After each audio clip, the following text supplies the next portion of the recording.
Continuamos con nuestra serie acerca de los misterios de Dios.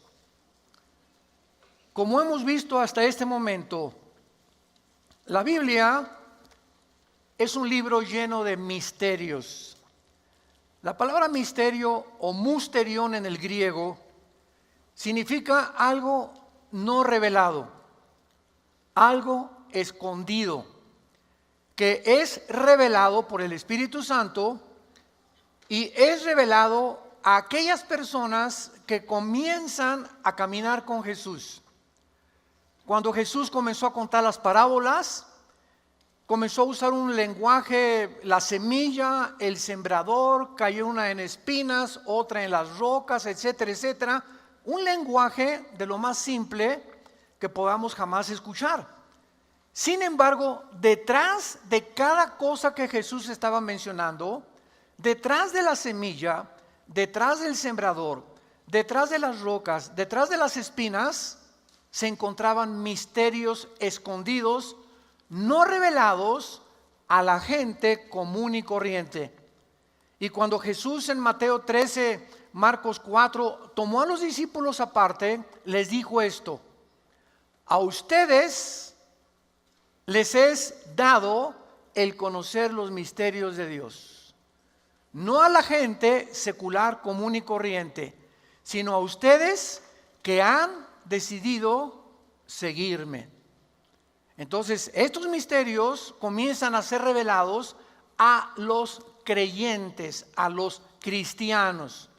Y mientras más avanzas en tu vida siguiendo a Jesús, y mientras más cerca tu vida está de Jesús en su palabra, más claridad y más iluminación tendrás en tu mente para comprender y entender el mundo que nos rodea. Desde luego que vamos a ver ahorita el misterio de las religiones, el misterio de la gran ramera del Apocalipsis, que es un misterio que vamos a comenzar ya a develarlo. Pero esto es importante que tú recuerdes que se necesita no inteligencia natural, ni que tengas 3 doctorados en ciencias políticas, o puede haber astrofísicos que puedan ser los seguidores de Alberto Einstein. Aun cuando una persona sea sumamente inteligente en el mundo secular, no necesariamente le es dado entender los misterios de Dios. Porque estas cosas son reveladas no a la mente natural, sino son reveladas a la mente espiritual. Para que me vayan, por favor, siguiendo. Vamos a ver en esta mañana el misterio de la ramera o el misterio de esta Babilonia que se menciona en el capítulo 17, porque encontramos dentro de este capítulo 2 misterios.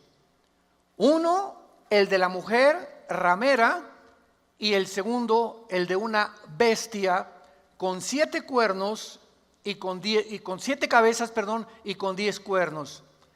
Y vamos a ver que dentro del simbolismo que se encuentra en la Biblia, la interpretación se encuentra dentro de la misma Biblia, en el libro de Daniel, en el libro de Ezequiel, en el libro de Zacarías, para que vayamos nosotros armando nosotros las piezas, y cuando las ponemos juntas es tan claro ver de qué forma el Espíritu Santo quiere que nosotros comprendamos los misterios de Dios, porque a nosotros nos es dado, Efesios capítulo 1, conocer la voluntad de Dios. Es importantísimo porque nos llena de paz, de esperanza, de una seguridad tremenda de ver que esto es un libro impresionantemente inspirado, revelado, repito, a los que siguen a Jesús, y que podamos nosotros tener la confianza de morir en paz algún día, porque eso es lo más importante, morir en paz, llegar al final de nuestra vida sabiendo que hemos caminado, hemos peleado una batalla, nos hemos enfrentado a un mundo hostil, escéptico, ateo en contra de la revelación de Dios, pero que podamos terminar nuestra vida sabiendo que fuimos valientes. Porque lo único que nos pide Dios: esfuérzate y sé valiente. Apocalipsis 17, del 1 al 5, y versículo 18.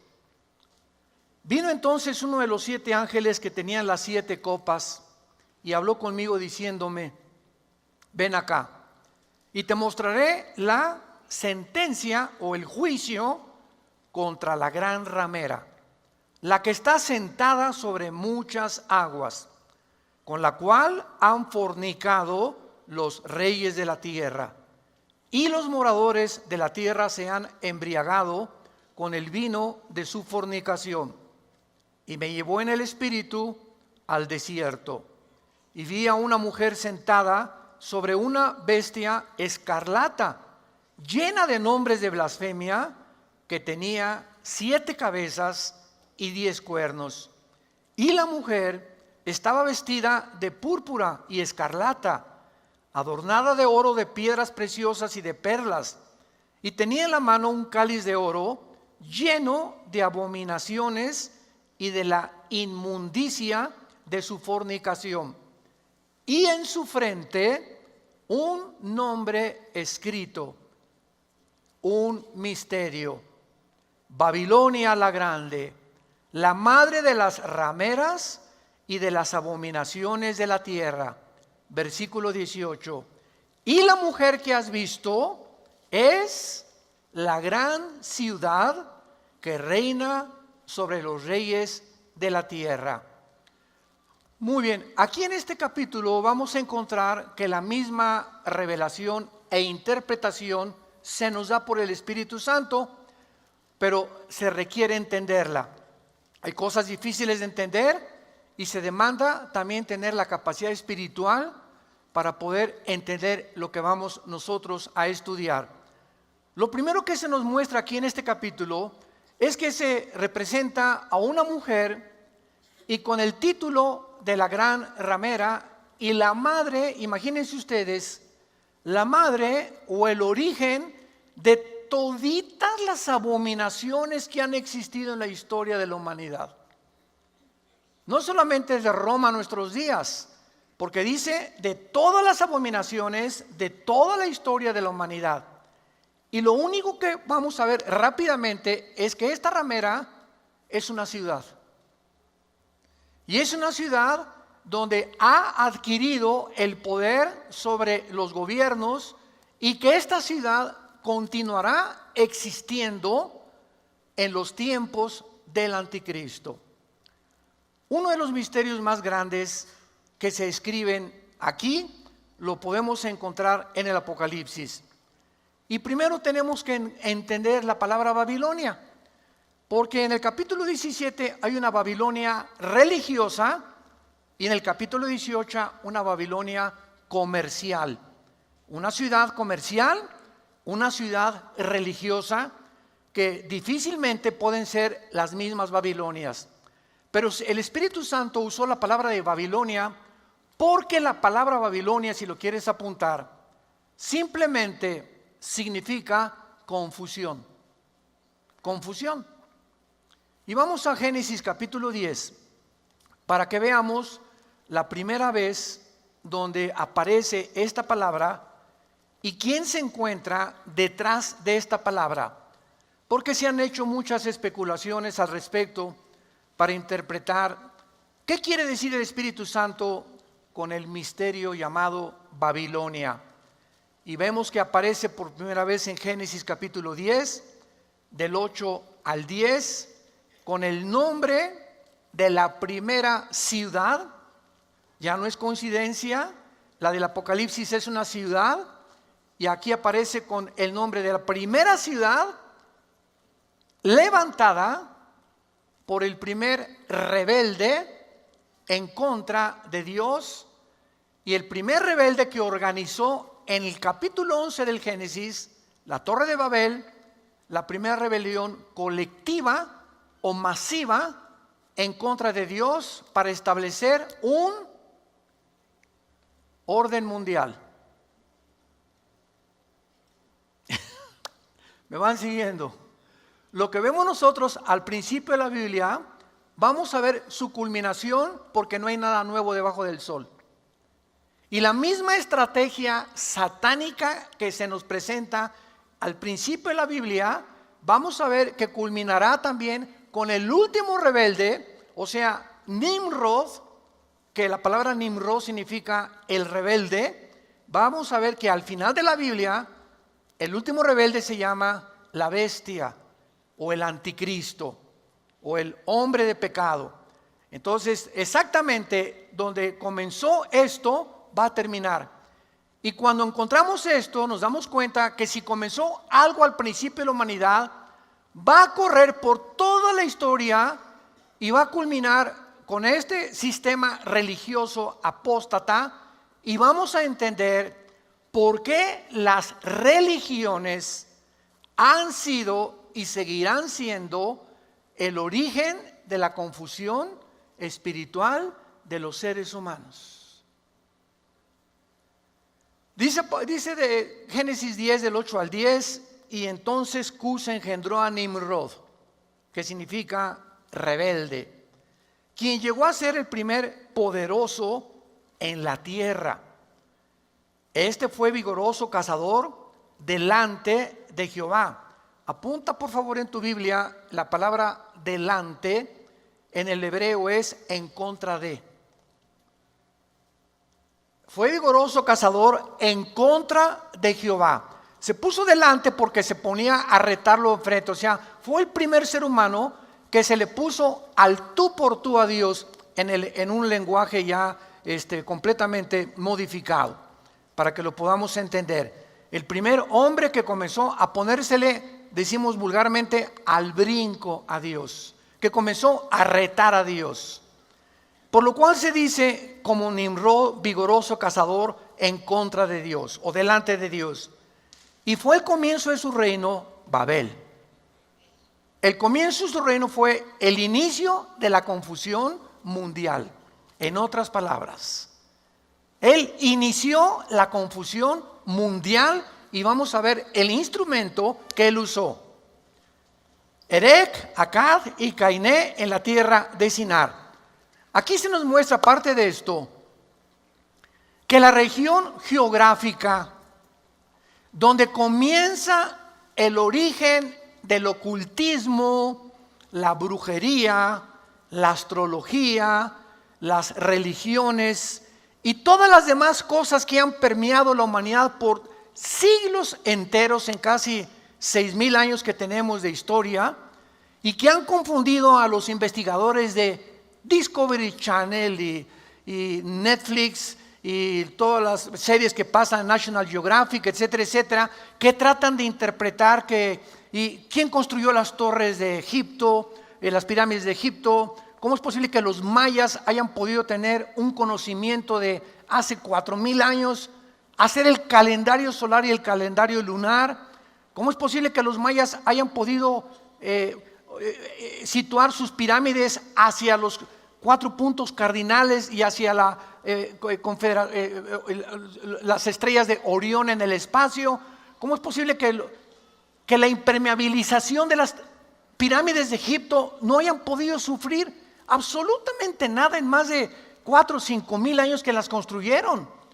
¿Quién levantó esas piedras de 10, 15 toneladas? ¿Quién hizo esos misterios que continúa la gente, el Triángulo de las Bermudas, etcétera, etcétera, investigando, pero desde el punto de vista científico? Y la ciencia, damas y caballeros, no puede penetrar en el mundo espiritual. Entonces la ciencia se basa simplemente en la observación. Un científico tiene que ver algo, observarlo, demostrarlo, palparlo en sus 5 sentidos para poder concluir que es científico. Pero cuando la ciencia se le llama a penetrar en el origen del universo, o en tratar de cuál es el propósito de la vida, o cuáles son los misterios que rodean al mundo entero, la ciencia se ve impedida. ¿Por qué? Porque ahí entramos a un mundo que este libro que se llama la Biblia nos lo revela.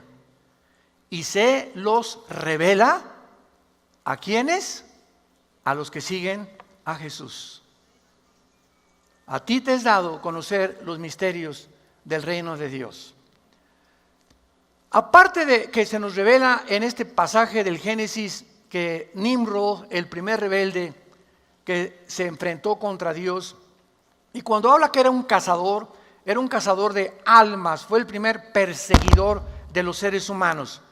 Pero noten ustedes en el versículo 10 que termina diciendo que todo esto comenzó en una zona geográfica que se denomina aquí la tierra de Sinar.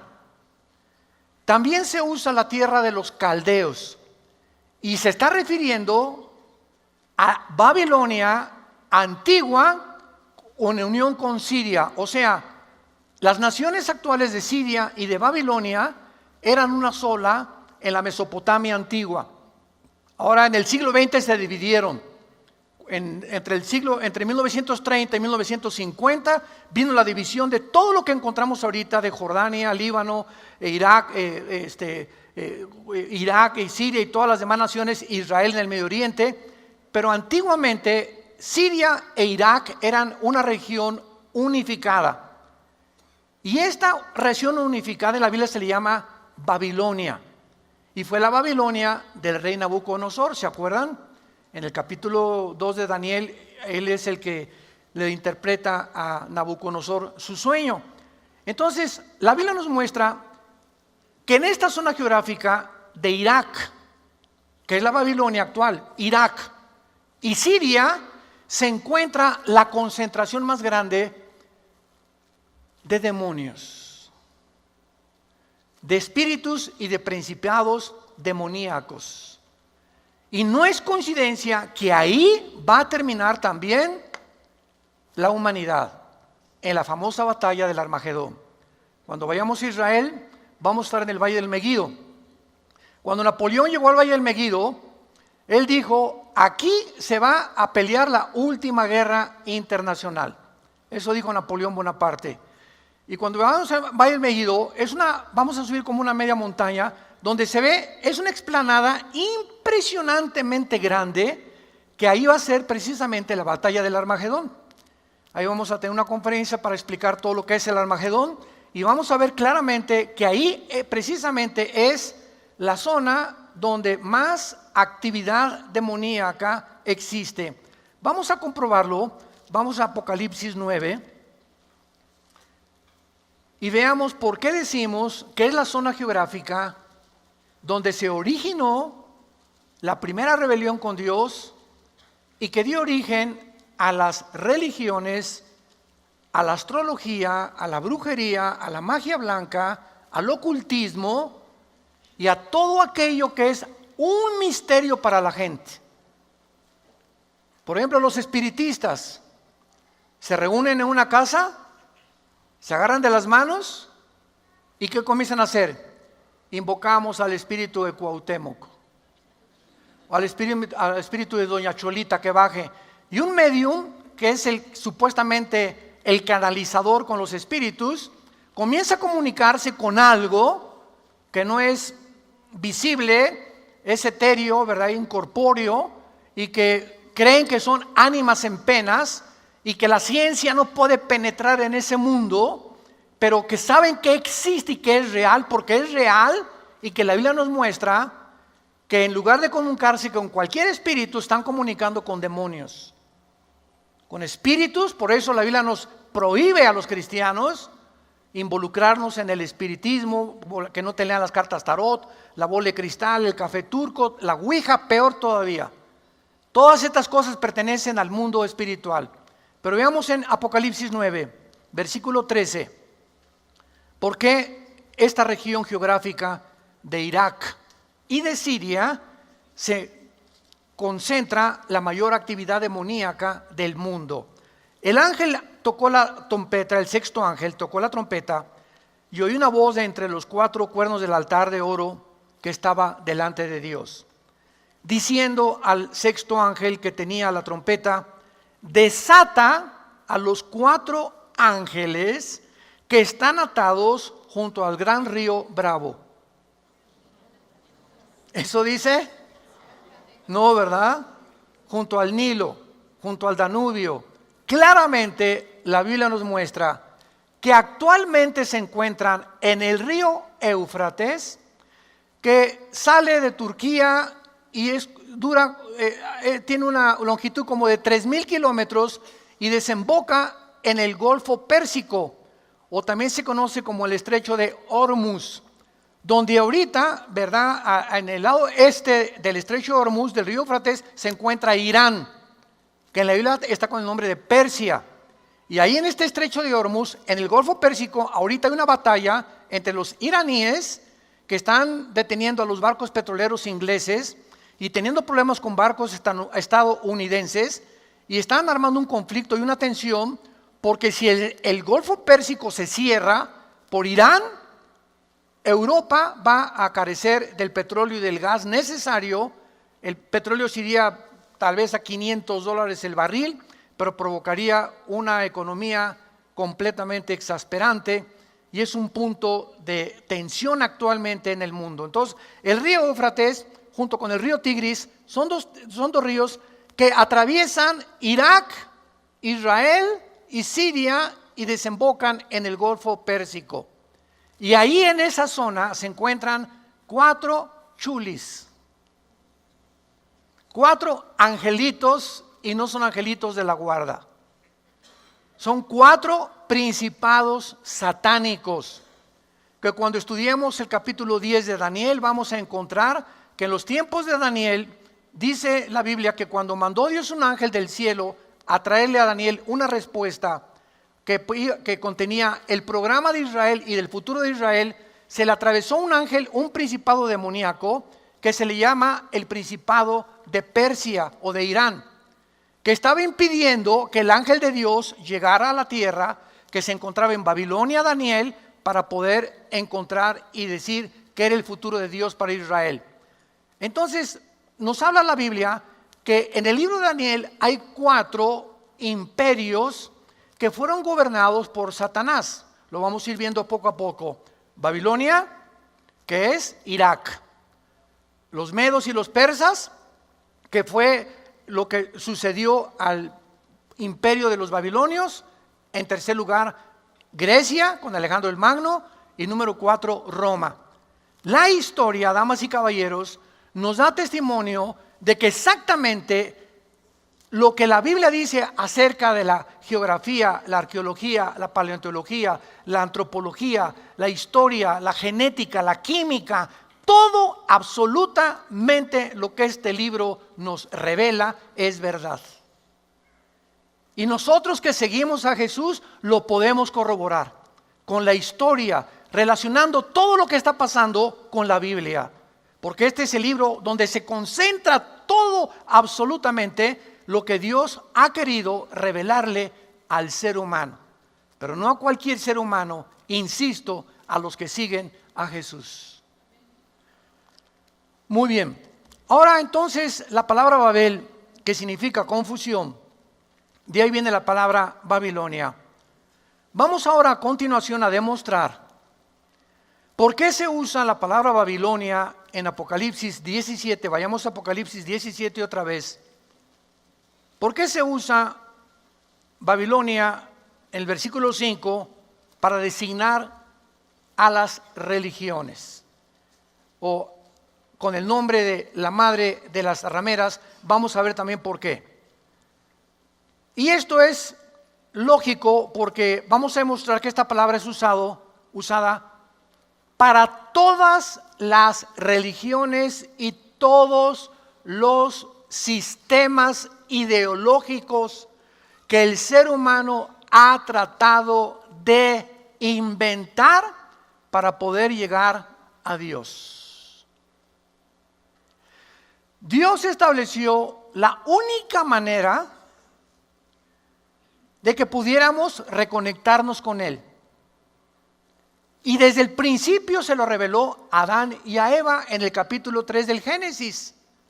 Cuando Dios vio que Adán y Eva se taparon sus genitales con hojas de higuera, en ese momento Dios les quitó esas hojas, porque las hojas de higuera representan la intención del ser humano de cubrirnos con cualquiera que sea de las religiones para poder traer conciencia de paz a nuestra vida y de alguna manera saber que si pertenezco a alguna religión, llámese hinduismo, llámese esoterismo, llámese el Islam, llámese catolicismo romano, llámese mormonismo, llámese la luz del mundo, llámese la religión que tú me quieras mencionar, son sistemas que nosotros hemos inventado porque nacimos con un deseo, con un anhelo de reconectarnos con alguien o con algo, y como no sabemos con qué ni lo podemos explicar,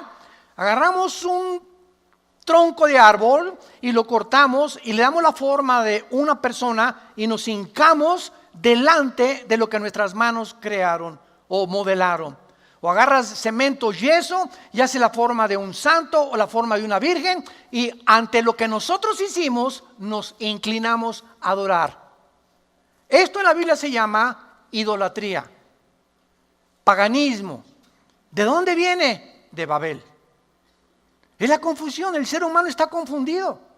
No sabe a qué Dios adorar. Si a un árbol, si a las plantas, vamos a Teotihuacán y nos cargamos de energía. Jesús, María y José, el burrito que los acompaña. Y a los astros, o adoramos al sol, o a la luna, o a un hombre, o a un líder, y nos inclinamos delante de los hombres. ¿Por qué? Porque la humanidad está confundida, está en Babel. Y esta es la razón por la cual Cristo hace su aparición en la escena del mundo. Y se encuentra una mujer inmoral, pecadora, la mujer samaritana. Juan capítulo 4. Y entonces la mujer samaritana, a pesar de que llevaba 5 maridos, cuando le encontró Jesús, y con el que vivía no era su marido, o sea, estaba viviendo en Amaciato, cuando Cristo la encontró, esta mujer, a pesar de su inmoralidad, qué increíble que era religiosa, sumamente religiosa, se apegaba a algo. Y entonces le hace a Jesús una pregunta y le dice: mis padres me enseñaron que debemos adorar en ese monte, y ustedes los judíos dicen que en Jerusalén. O sea, ¿qué había en esta mujer? Confusión. Y así me encontró muchas personas. Oye, ¿cuál es la verdadera religión? Porque todas dicen que ellas son las verdaderas. O sea, hay una confusión impresionante en el mundo por saber cuál es la verdadera religión. La respuesta es ninguna. Ninguna te puede llevar a Dios. Porque el cristianismo no es una religión. Es una relación personal, viva, orgánica, dinámica, con alguien que se llama Jesús, que murió en una cruz, fue enterrado, fue sepultado, fue crucificado y resucitó a los 3 días. Bajó del mundo hace 2000 años para poder corrernos las cortinas y sacarnos de esta confusión religiosa, pagana, idólatra, con la que todos los seres humanos nacimos. Todos hemos nacido. El hinduismo tiene 6 millones de dioses. El musulmán, ¿verdad? Dicen que Alá es su Dios, y así podemos penetrar en toda el budismo es una religión atea, porque el budismo ni siquiera adora a Dios. Adoraban al gordito que acabó en McDonald's.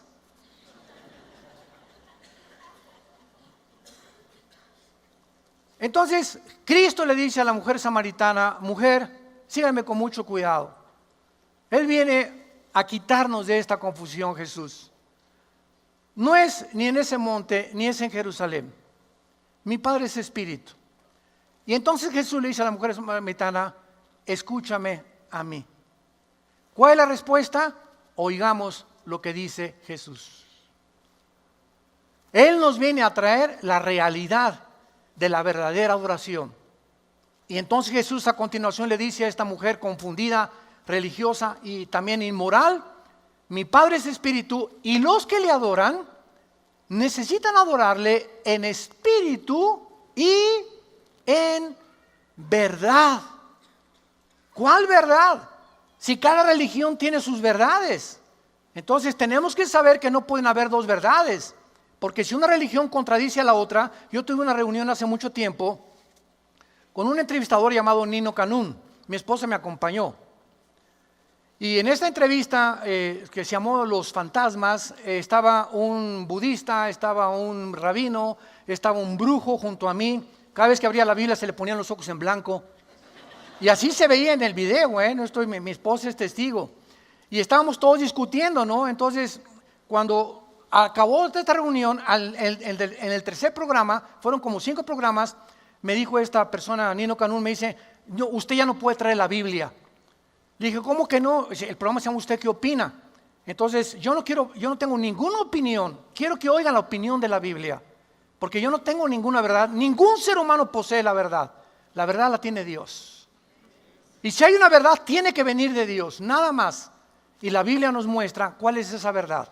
Total que después de mucha discusión, le dije, pues me voy y no regreso, pero como ya estaba adelantado el programa, me permitían usar la Biblia. Y al final, cuando ya acabó el programa, estaban reunidos todos, el brujo que estaba junto a mí ponía así los ojos en blanco. Les dije finalmente, le dije al hindú, ¿qué libro usas tú para poder establecer tus verdades? Al que era musulmán le dije, ¿cuál es tu verdad? Pues el Corán. Los budistas, el Tripitaka. Y así cada quien les pregunté, juntando todos esos libros, ¿alguno se compara con la Biblia? Y se voltearon todos a ver. Le dije, finalmente no importa lo que dice tú, ni yo tampoco, sino lo que dice la Biblia. Y a la luz de ustedes, los reto a que tengamos una discusión para demostrar que ningún libro sagrado puede ni siquiera compararse con la información científica, espiritual, política, física, genética y de todas las disciplinas académicas que puedas con la palabra de Dios.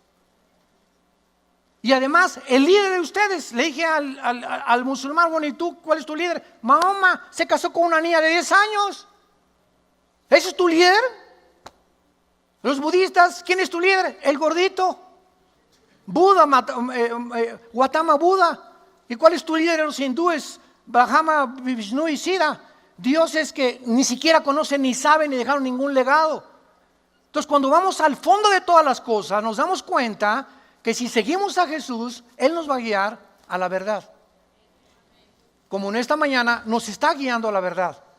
Y nos está revelando muchas cosas que están escondidas para el mundo común y corriente. Y estas verdades no son para nosotros, son para nuestros hijos y nuestros nietos. Son para que las comuniquemos a nuestra familia, para que arranquemos a nuestra familia de donde se encuentran, de una prisión, están encarcelados en paganismos, en idolatría, en mentiras producidas por Satanás, para impedirles que conozcan y que no les resplandezca la luz del Evangelio de Jesucristo. Veamos a continuación algunas pruebas de que esta ramera es un sistema religioso. Es lo primero que tenemos que eliminar, esta incógnita. Vamos a entender que vienen 7 años de tribulación, ¿verdad? Todos están de acuerdo en eso. Vienen 7 años de tribulación en el mundo como jamás han habido. Así lo dice Daniel 12, Mateo 24, Jesucristo. Estos 7 años se llaman la tribulación o la gran tribulación. Cuando estos 7 años aparezcan en el mundo, que ya están ahora sí que tocando la puerta, la iglesia o los que seguimos a Jesús ya no vamos a estar aquí. Gracias a Dios. Ya no vamos a estar aquí. Entonces, cuando comience la tribulación, estos 7 años, el que va a iniciar estos 7 años va a ser el anticristo, firmando o confirmando un pacto. Daniel 9, 24 al 27. Firmando un pacto, confirmando un pacto con los judíos y con los árabes. Esto inicia la tribulación o los 7 años o la semana 70 de Daniel, que es la profecía del capítulo 9 de Daniel. Ahora bien, escúcheme con mucho cuidado.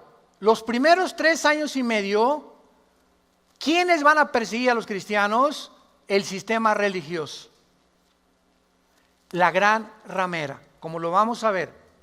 Y los últimos 3 años y medio, el anticristo mata, o el gobierno del anticristo eliminan a la ciudad, a la ramera, la queman. Y los últimos 3 años y medio, el anticristo se erige como el único Dios. Segunda de Tesalonicenses 2, del 3 al 4. Se erige como el único Dios, y los últimos 3 años y medio, la persecución más cruel y sangrienta de la historia contra judíos y cristianos será del gobierno del anticristo. Entonces vemos, la historia termina con un poder religioso y un poder político. Ya se está aclarando muchas cosas, ¿verdad? Vamos a ver que a través de toda la historia, siempre el poder político ha necesitado al poder religioso. Porque el poder religioso es el que influye moral y espiritualmente sobre el pueblo, sobre la gente. Y al poder político le conviene que el poder religioso o la religión que gobierne o que domine tal o cual país o estado sea el que pueda unirse para conseguir más votos. Y cuando Cristo fue crucificado, fue la culminación de esta verdad. El poder político agarró a Jesucristo, representado por Pilato, el gobernador de Judea, Poncio Pilato. Aquí está este hombre. El poder religioso se encontraba enfrente del poder político, los líderes de Israel, los religiosos. El poder político, yo no hallo ninguna cosa mala en este hombre. Me lavo las manos, dice Pilato. Y el poder religioso, ¿qué grita? Crucifícale, crucifícale. El poder religioso. En tiempos de Cristo dominó al poder político. Y Pilato sabía que el poder religioso o el espíritu religioso es más poderoso que el poder político. Porque si él no entregaba a Jesucristo, de Roma lo podían quitar a él. Porque iban a armar una revolución, una sublevación, los judíos en Israel, por no haber crucificado a uno que se decía que era el César y que era mayor que el César, lo cual era una calumnia, desde luego. Pero aquí vemos claramente representado lo que estamos tratando de poder revelar a través de la Biblia, cómo el poder religioso y el poder político, desde Babel hasta que termine la historia, siempre van a caminar juntos.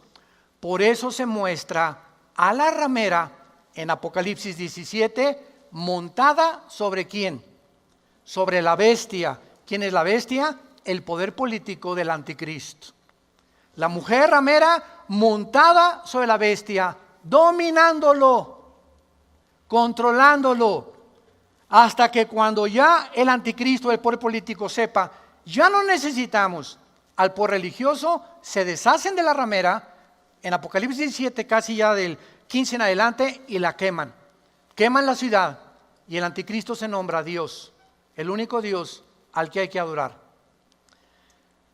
Veamos ahora que aquí en Apocalipsis 17 también se menciona otra característica de la mujer. Y dice en el versículo 2, Apocalipsis 17, que con este sistema religioso, pagano, idólatra, ocultista, brujo, brujería, como le quieras llamar, han fornicado los reyes de la tierra. En otras palabras, ha habido una asociación entre el poder político y el poder religioso. Y la palabra que el Espíritu Santo usó para esta mezcla fue la palabra fornicar, que físicamente se refiere a relaciones sexuales ilícitas. El homosexualismo, el lesbianismo, el transgénero, sadomasoquismo, pedofilia, pederastia, cualquier actividad sexual que podamos mencionar, que no se realice dentro del matrimonio y únicamente el sexo se usa en el matrimonio, la palabra es fornicar. Estás fornicando. Si tú vives con una persona o tú tienes relaciones sexuales con tu novia, estás fornicando. Esto es pecado delante de Dios. Entonces, esto es lo que se llama en el mundo físico. ¿Y por qué se usa esta palabra para el mundo espiritual? Veamos algunos ejemplos. Por ejemplo, en Jeremías capítulo 3, que la palabra fornicar en el ámbito espiritual se refiere a cuando Israel tenía relaciones ilícitas con otras naciones. O sea, Dios llamó a Israel a adorarlo a Él, a someterse a sus leyes, les dio sus mandamientos, pero cuando Israel dejaba los mandamientos de Dios y hacía pacto con Siria, o pacto con Babilonia, o pacto con cualquier otra ciudad, Dios le llama que estaban fornicando, teniendo relaciones ilícitas con otra nación. Jeremías capítulo 3, del 2 al 4. Alza tus ojos a las alturas y ve en qué lugar no te hayas prostituido. Le está hablando Dios a Israel y le llama prostituta a Israel. Junto a los caminos te sentabas para ellos como árabe en el desierto, y con tus fornicaciones y con tu maldad has contaminado la tierra. Por esta causa las aguas han sido detenidas, faltó la lluvia tardía, y has tenido frente de ramera, y no quisiste tener vergüenza. Dios le dice a Israel: eres igual, para que me entiendas, Israel, a una ramera. Una ramera es cuando una mujer vende el sexo por dinero, por conveniencia o por algún interés político, económico, social o por lo que sea. Cualquiera que se entrega al sexo por conveniencia de algo que no es bendecido por Dios es un prostituto o una prostituta. Entonces le dice Dios a Israel: ustedes, igual que una prostituta, se han vendido por conveniencia a otras naciones. Y el momento que hiciste pacto con esas naciones y no conmigo, dice Dios, has fornicado. Veamos otro ejemplo en el versículo 8 y 9 del mismo capítulo. Ella vio que por haber fornicado, la rebelde Israel, yo la había despedido y dado carta de repudio. Dios se divorció de Israel. ¿Sabían eso? Dios se divorció de Israel. Y Dios sigue divorciado de Israel. Y mandó a su Hijo para que nosotros seamos la novia de Jesús. Y cuando nos casemos con Jesús en el cielo, ahorita espiritualmente estamos unidos con Él, en las bodas del Cordero, Apocalipsis 19, cuando bajemos, Dios restablece su relación con Israel. Pero ahorita por eso Israel está desechado por Dios, no quieren seguir a Dios, siguen con el Torá, no aceptan el Nuevo Testamento, no aceptan a Jesucristo, y los judíos que han aceptado a Jesús se les llama mesiánicos, que son los judíos que han aceptado a Cristo como el Yeshua HaMashiach. Baruch Hashem Adonai Eloheinu. Alabado sea el nombre del Señor, lo dice un judío mesiánico. Y esta es la razón por la cual le dice Dios a Israel: has fornicado y te he despedido. Y en el Nuevo Testamento, 1 Corintios capítulo 7, la Biblia dice que la única razón para divorciarse es el adulterio. Mi esposo me pega, hermano, no te puedes divorciar.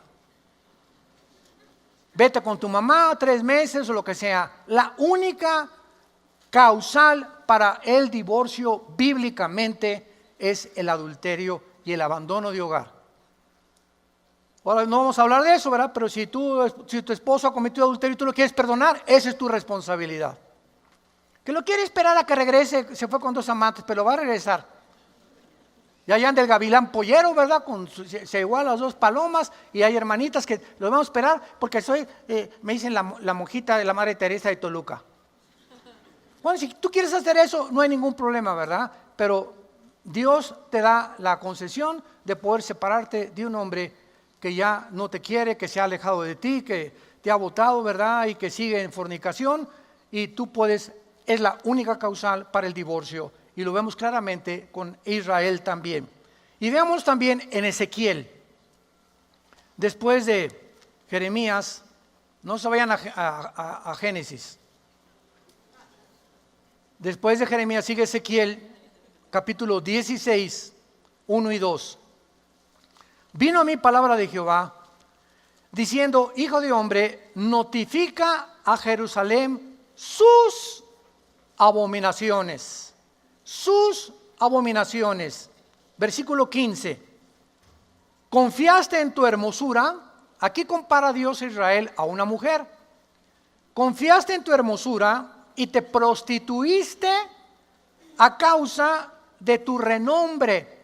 Lo mismo que le pasa a una mujer que es muy hermosa y por su hermosura tiene muchas demandas, tiene muchos gavilanes detrás de ella, muchos avispones, ¿verdad? Muchas aves africanas, y por esa belleza se venden. Lo mismo le dice Dios a Israel, para que usáramos una analogía y entendamos que las cosas terrenales se pueden ilustrar las cosas espirituales. A causa de tu hermosura te prostituiste de tu renombre y derramaste tus fornicaciones, y cuantos pasaron, suyas eras.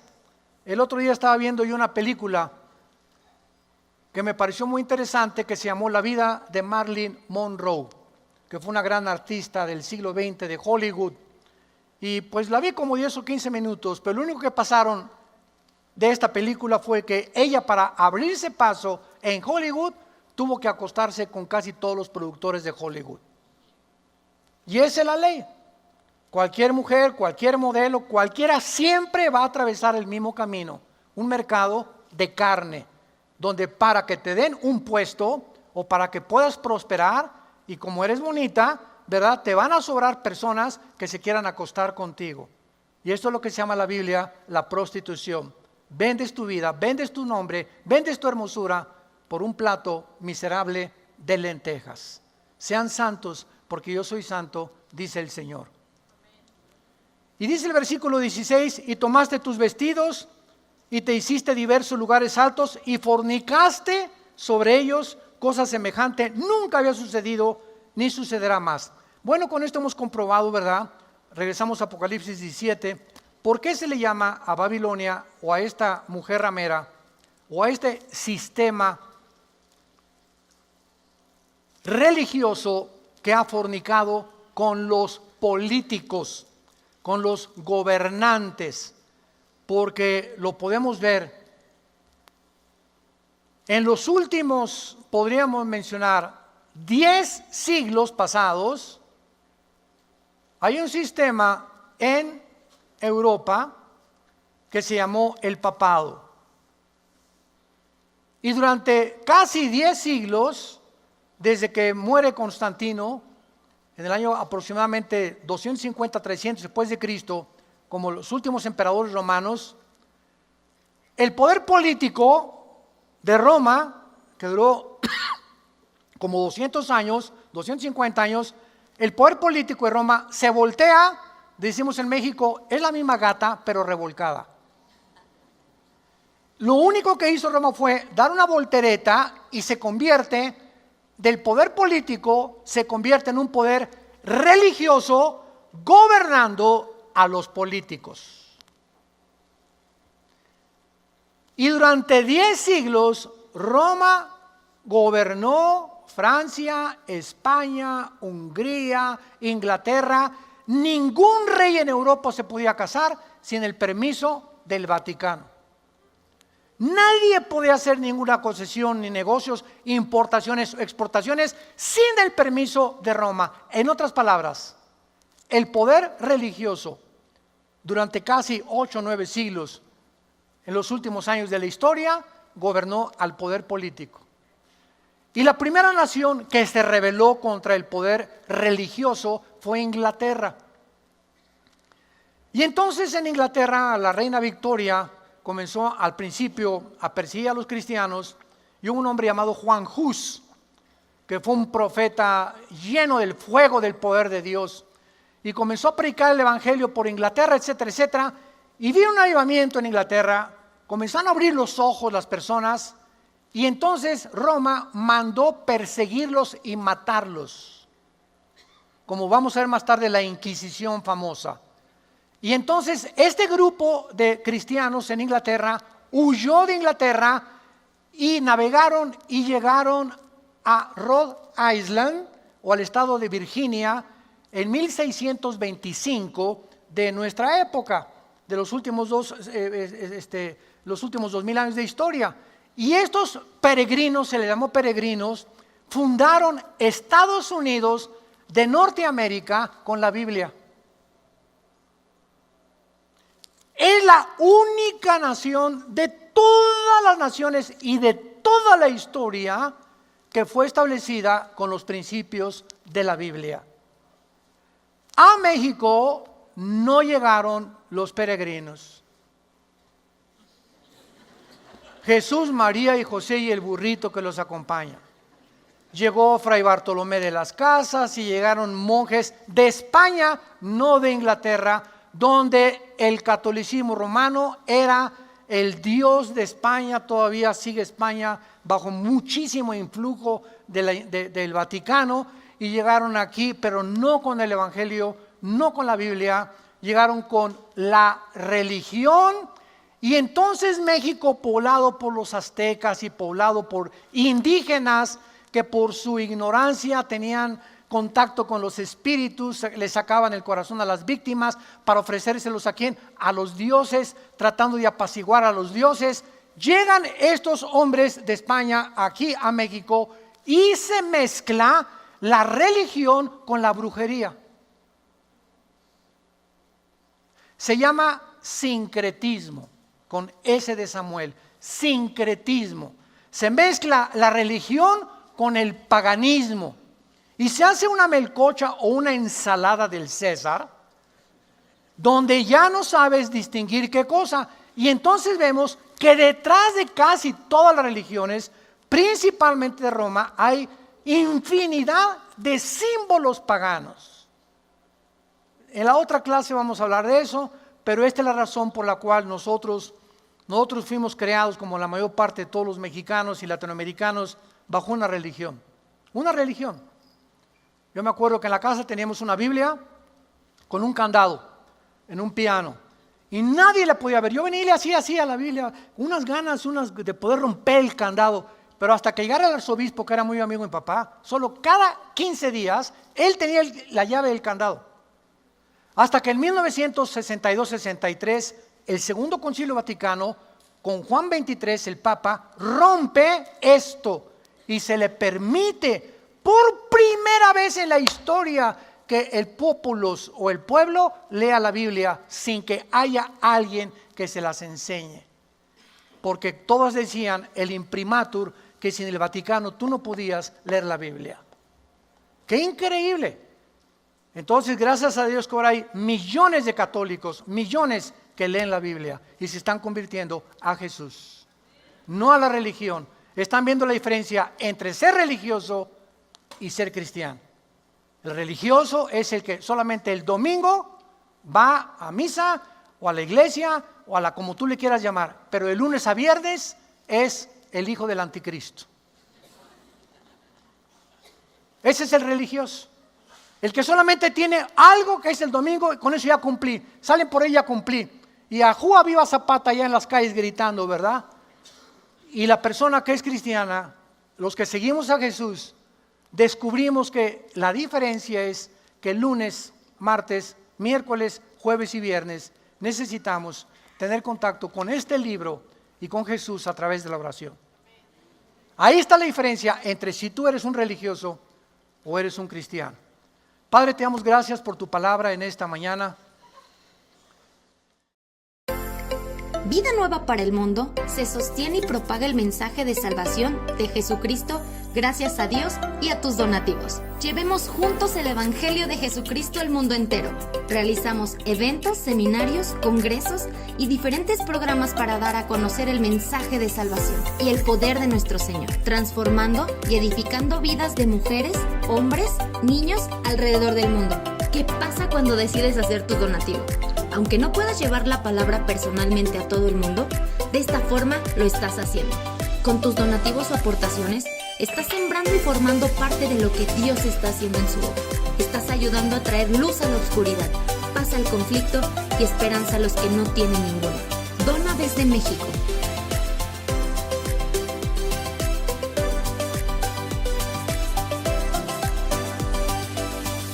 Dona desde Estados Unidos.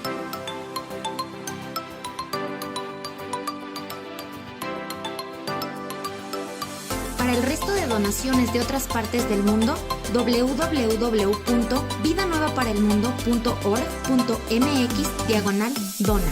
Estamos cumpliendo la gran comisión.